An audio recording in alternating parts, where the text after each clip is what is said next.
Hello, everyone, and welcome to the UkeStuff Podcast. This is a podcast where I get to talk all about ukulele things that go beyond just one topic, so I can hit a number of topics at one time. So this is episode 22 of the podcast, and as I record this podcast, it's November 2019, just turned into November. And the channel, the main Uke Playlongs channel, is about to hit 37,000 subscribers.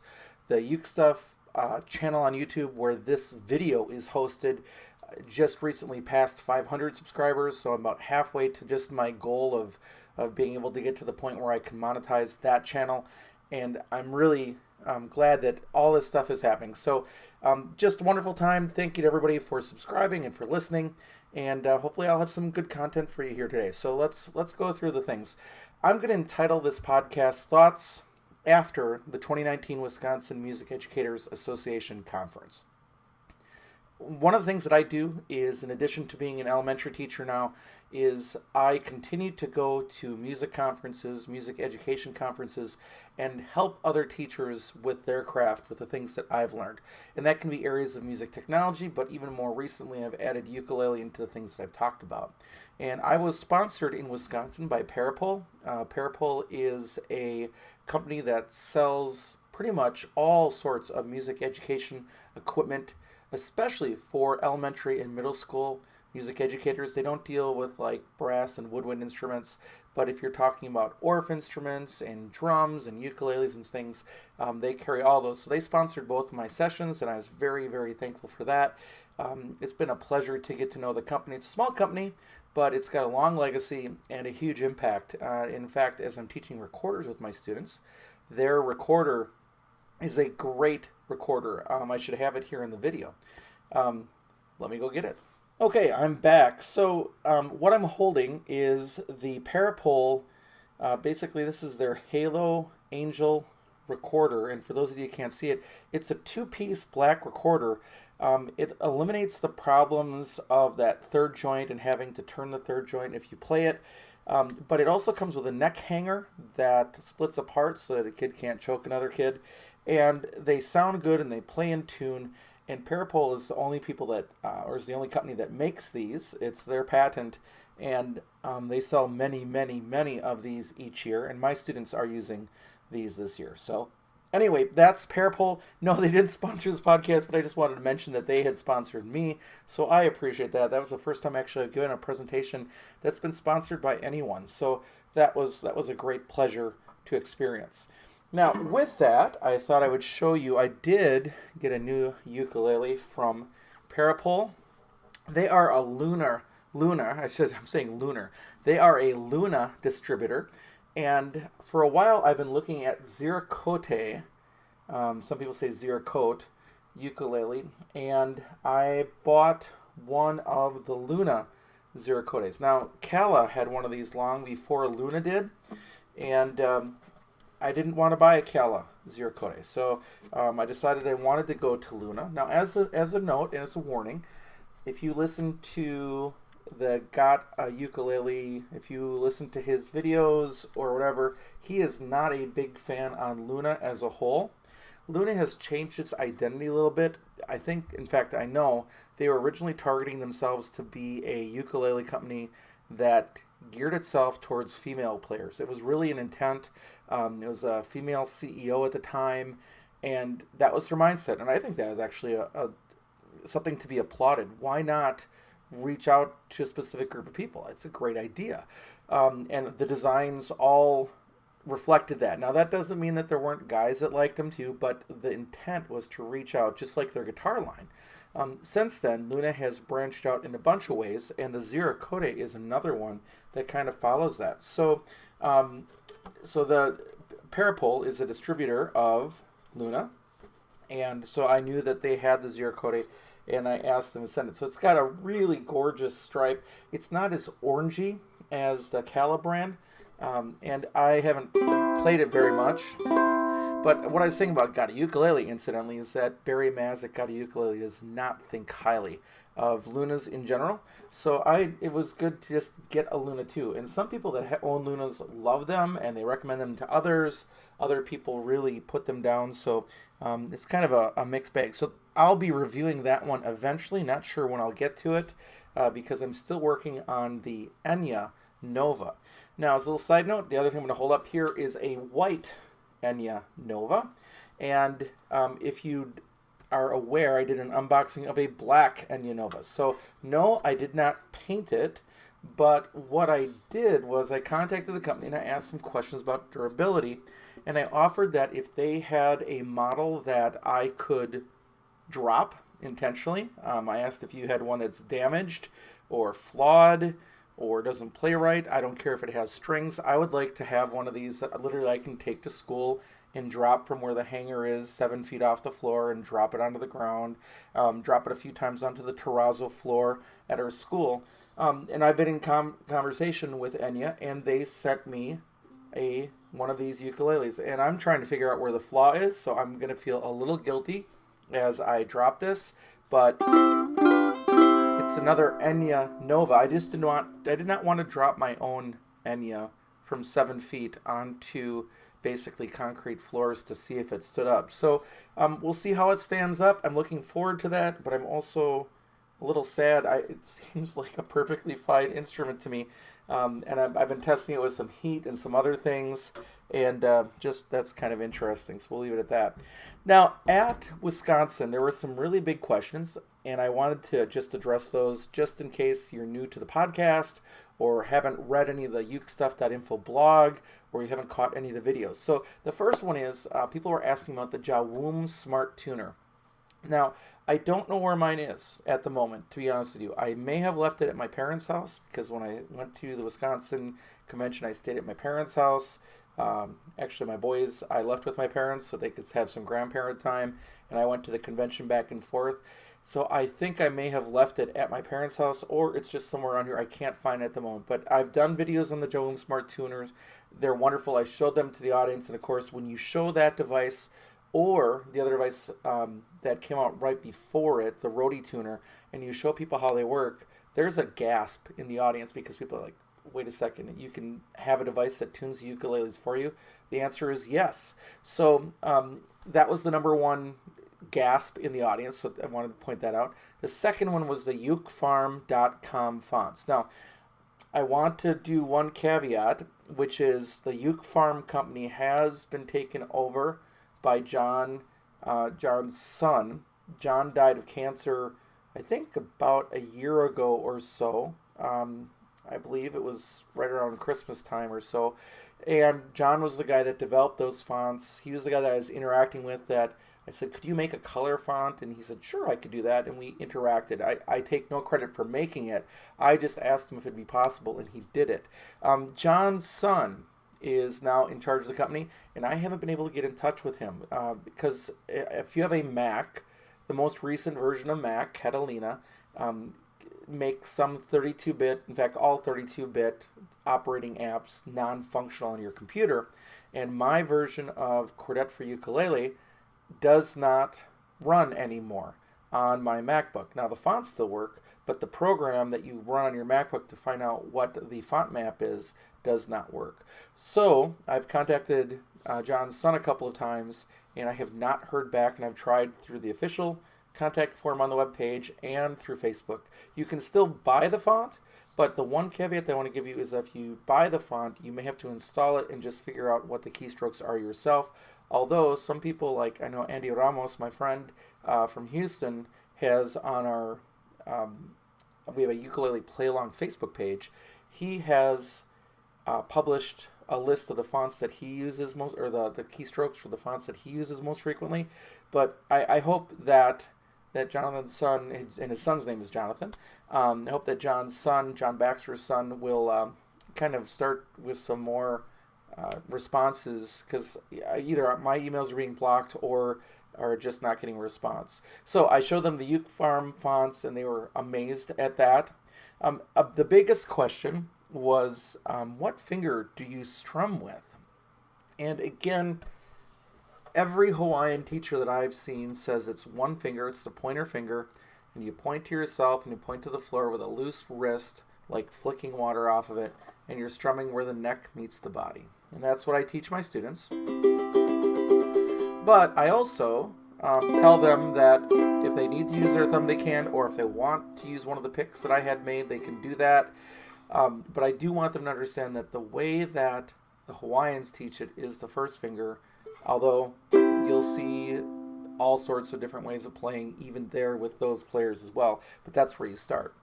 And then the final big question from Wisconsin was from a person that asked, should I teach my students to play a G chord with the C minor shape, or should I do it with the G? And one of my things, again, if you know my method or what I do, ultimately, with my method, I play the G chord and I teach it as the third chord that students learn.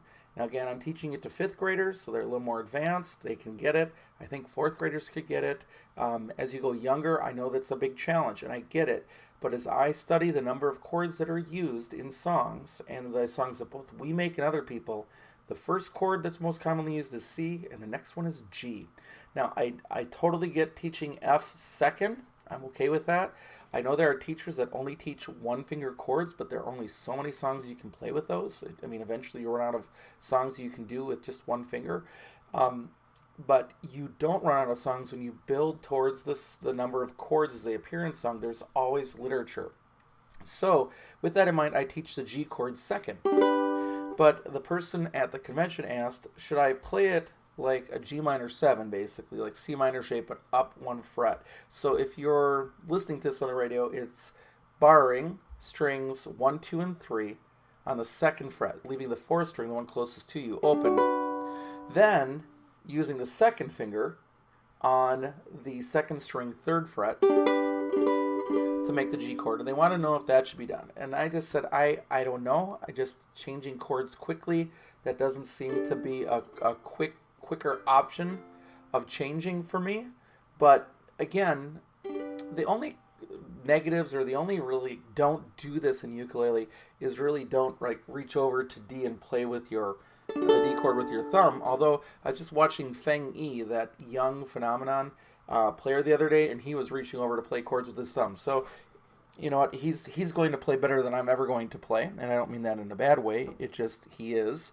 And if he's going to play this thumb, who am I to judge? But if you want to teach the G chord that way, that was, I had not thought of that for a long time. So I just want to bring that to you as an option of how to play G chord. Baritone Resources, and there was a lot of questions about baritone ukuleles. I encourage now people to make resources for baritone ukulele as well. It continues to grow in popularity. People are buying them like crazy. I think they like the deeper sound of it, and it's a great for in education. I know lots of schools start with ukulele, move to baritone ukulele like in 8th grade or 7th grade, and then shift to guitar in the high school. So they're kind of looking at it as kind of like a transition instrument.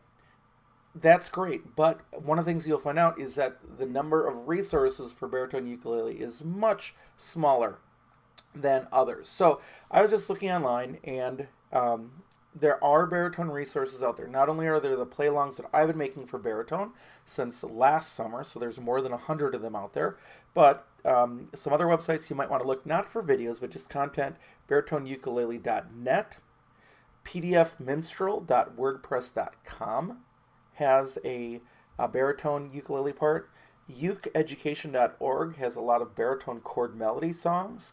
And I think the biggest one is really humblebarotronics.blogspot.com. And there's lots of links, lots of other material there that you might want to look at. So if you're looking for baritone resources, they're out there.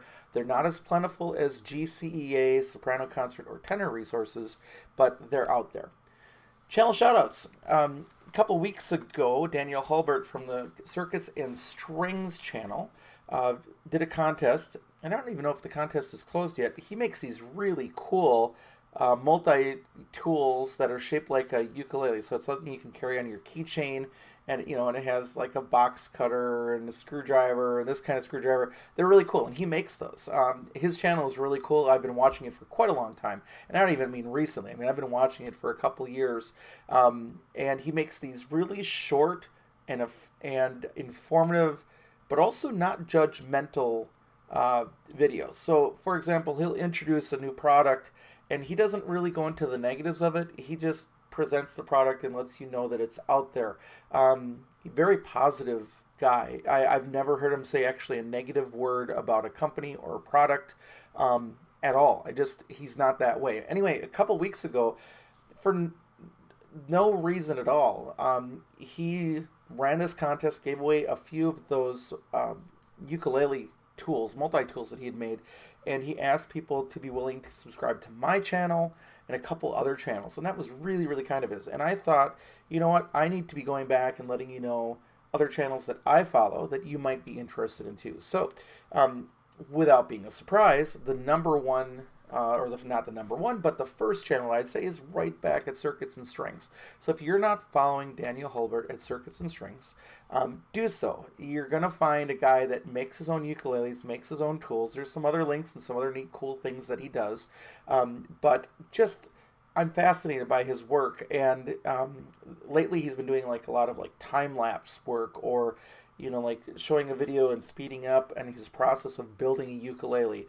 He just recently made a mini dulcimer and that sort of thing. So fascinating channel, and I'm going to direct you there. Check it out. The second one is a guy by the name of Steve Girardi, and he's another fellow that has started making his own instruments at a little different level than like Daniel. He's more like myself, where he'll like assemble an instrument out of existing like things. So, and he goes farther than I do. So he's made canjos, he's made them out of like various cookie tins and things like that. And he also has fallen in love with the ukulele and is reviewing a bunch of different brands like Camise and Acklot and some other things that are out there. So check out Steve's videos. I like that channel a lot too. If I'm just looking through my feed every day of what videos are there, and Steve's video is there, I'll watch one of those too without question, or make the time that day to do it.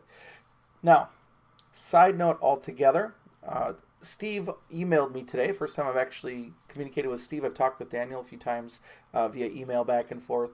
But Daniel and Steve are teaming up together to do a giveaway. So if you leave a comment on both Steve's channel and on the video about the giveaway, and you leave a comment on Daniel's channel about the giveaway, you'll have an option to win a ukulele that Steve built, I believe out of a Christmas cookie tin, and one of the Jawum tuners that I talked about earlier in the video.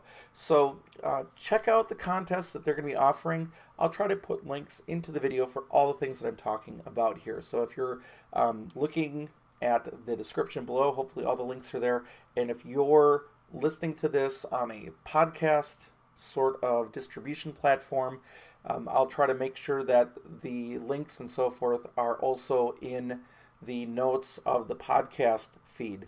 Incidentally, if you're listening to the podcast, please consider listening to this podcast via Radio Public. For every qualified listen, something like 2 pennies comes back to whoever's channel is being run through the podcast. I think so far I've had 2 qualified listens with a total revenue of 4 cents. But hey, that's all right. So again, think about it. I've been trying to make sure that I do as much of my podcast listening through Radio Public so that people are registered with that company, that they can get my qualified listen back to them. It's kind of nice. Couple more channels.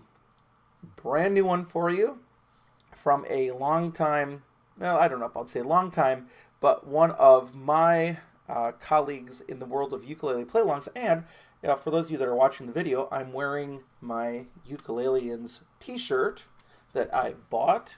That's some of the merch that she is making available.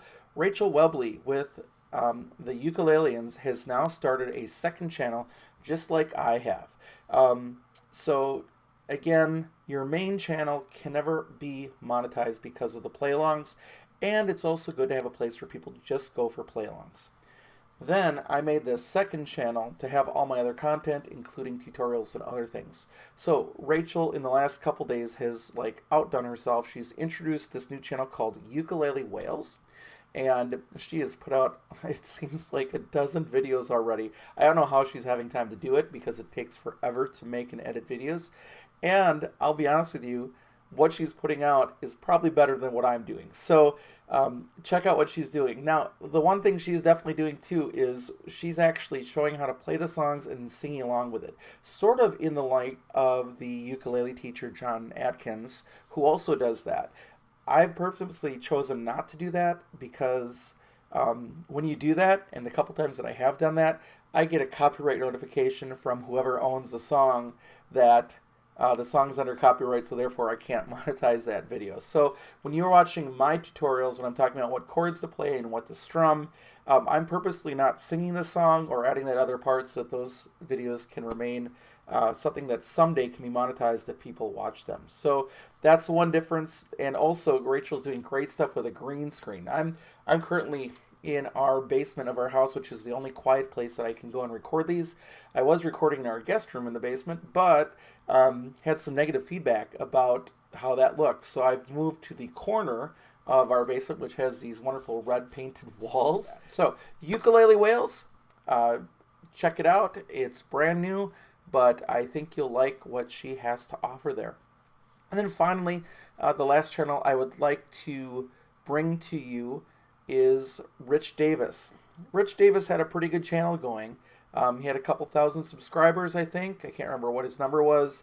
The channel was generating some small income, like $10 to $12 a day, he mentioned. Which, I mean, think about that. That's pretty decent.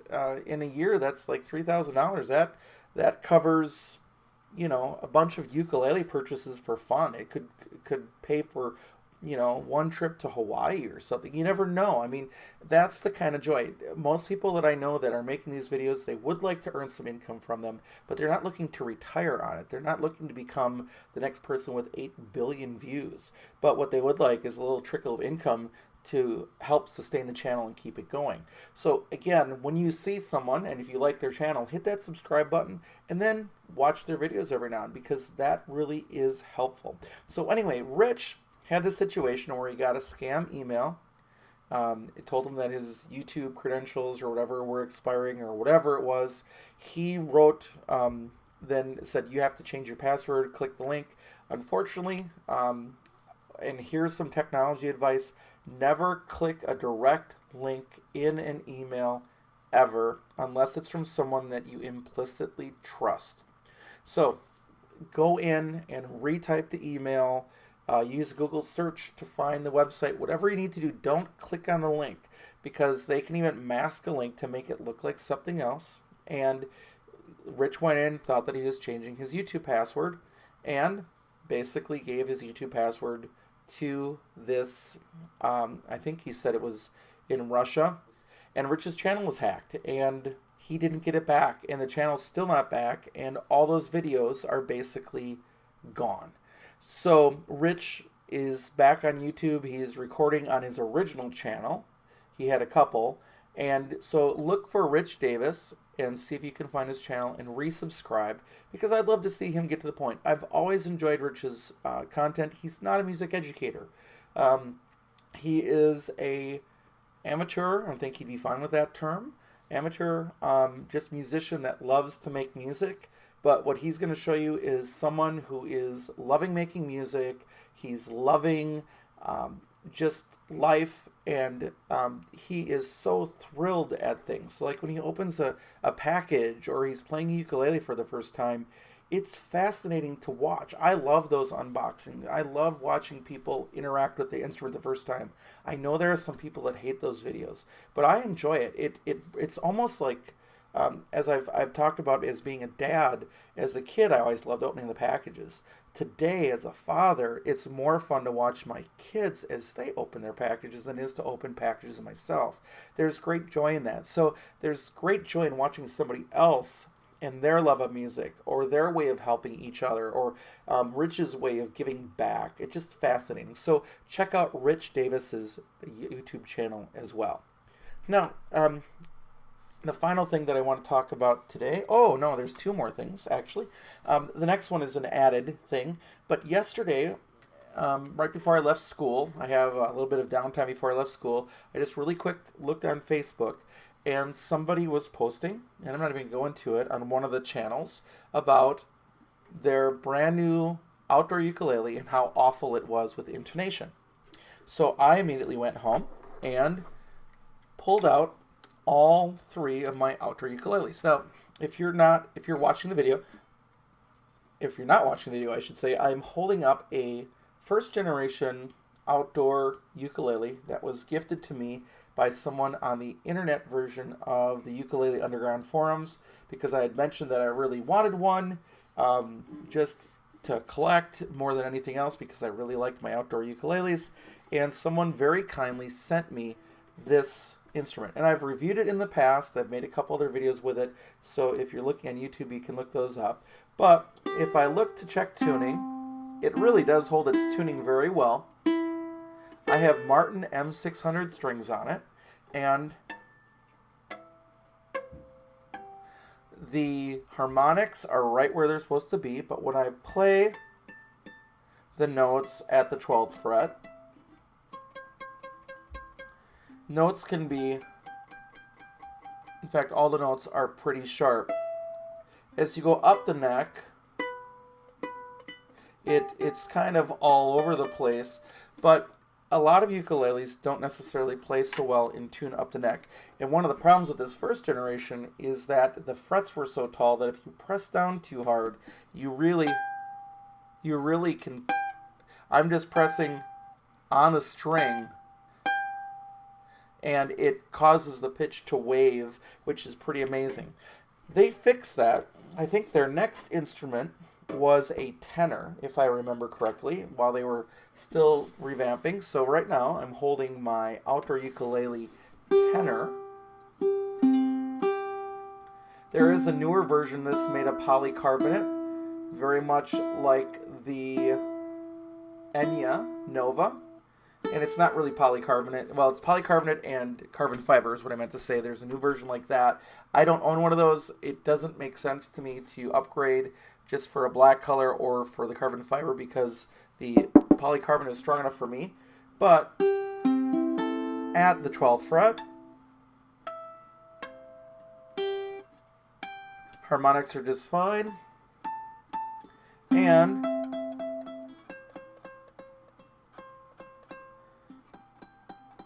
intonation is a little bit better than on the original outdoor ukulele soprano. Still, for what I do,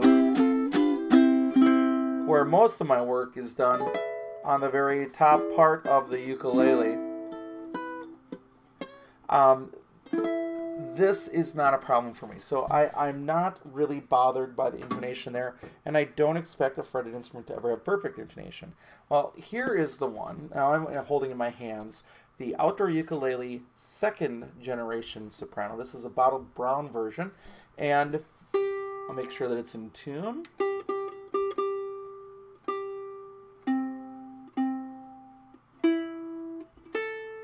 All right.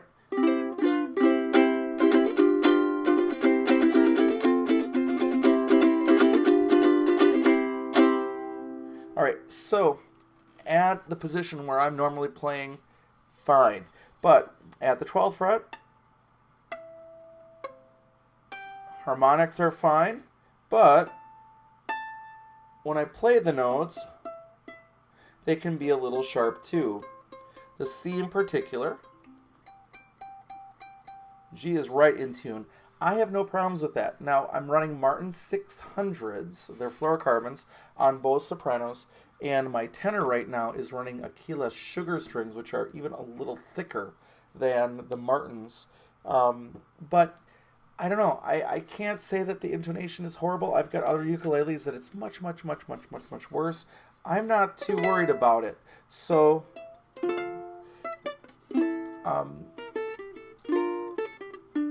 but the person in the video showed their new ukulele and how poorly it was playing out of tune.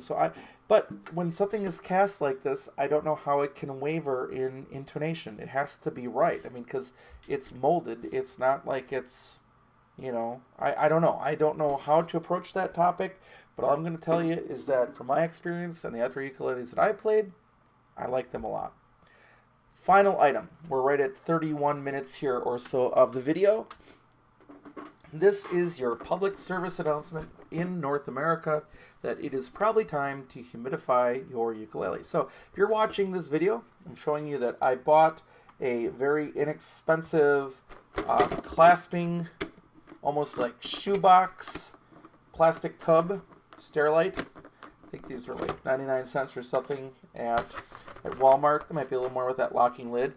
But I use this to fill up with distilled water, and then I'm holding in my hand a humidifier, 50 milliliter humidifier that I make myself out of test tubes. I thought about a year ago about starting to sell these, but then tax codes changed where you have to pay tax now from every state, and it's a mess, so I didn't do anything with it. So I've used 50 milliliter test tubes, and when they dry out, they just get loose again, and then you can just rehumidify them. They should last more than a couple years.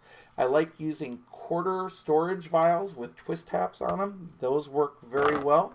And then I also have some 20 milliliter, it's a 10 milliliter test tube.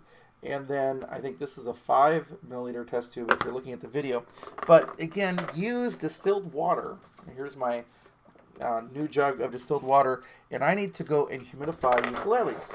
And you might say, why? Well, when the humidity drops below 40%, here the ukuleles can dry out and crack. And I have one ukulele I've been leaving out, and I am like 95% sure that right there I've got a crack on the face of my bonanza. It's about an inch long, so I need to, and I can't feel it from the top, so it's not, I need to get this guy humidified right away, and it's just a reminder of all my wood ukuleles. Now, as also a suggestion to you is you can humidify in a gig bag. It's not going to hurt you to do that. Cases are better, but gig bags will work. One of the things I love to do is I love to put one humidifier right here on top of the strings when I'm storing them. And then I also put one of those big 50 milliliters in the case. So like a 10 millimeter here, milliliter there, and then a 50 millimeter in the case around the neck. And then once it starts getting humid out again, the humidity goes up above 40% here in our part of the world, then I stop humidifying and let all the humidifiers dry out and get them ready to go for the next year. And I'll need to make a few more humidifiers. So that's what we're looking at. So just as a public service announcement, if you're in North America, or I'd say Europe, and you are now in the winter, it is officially time to start humidifying your instruments. So I've covered a lot of topics there. Hopefully some of that stuff was useful to you. Hopefully you're having a great time and playing.